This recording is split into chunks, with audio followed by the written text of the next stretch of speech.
C'est le best-seller surprise de la saison. L'autobiographie de 700 pages non censurée de Mark Twain est sortie des coffres-forts de l'université de Berkeley, où elle était gardée précieusement depuis un siècle. L'auteur américain s'y livre sans réserve à de violentes critiques. Dans son collimateur, ses contemporains, le président Roosevelt par exemple, ou bien la religion chrétienne.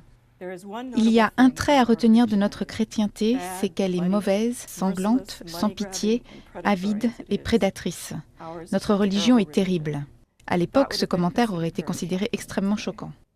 Samuel Clemens, de son vrai nom, naît en 1835 sur les rives du Mississippi. Il quitte l'école à 11 ans et devient conducteur de ferry.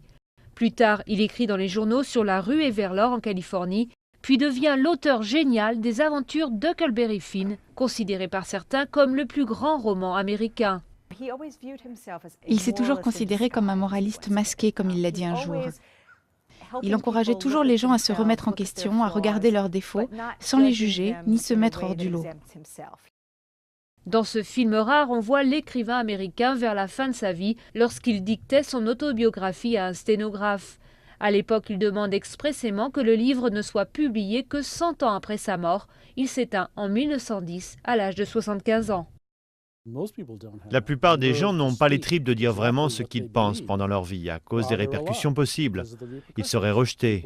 En faisant cela, Twain dit « Je suis tout simplement humain, je ne veux pas être rejeté, je ne veux pas qu'on pense du mal de moi, et donc je préfère écrire tout cela et le laisser derrière moi. » Avant la publication de l'œuvre, les maisons d'édition pensaient que seuls les spécialistes de Mark Twain seraient intéressés. Mais le livre a dû être réimprimé 10 fois et compte aujourd'hui 400 000 exemplaires.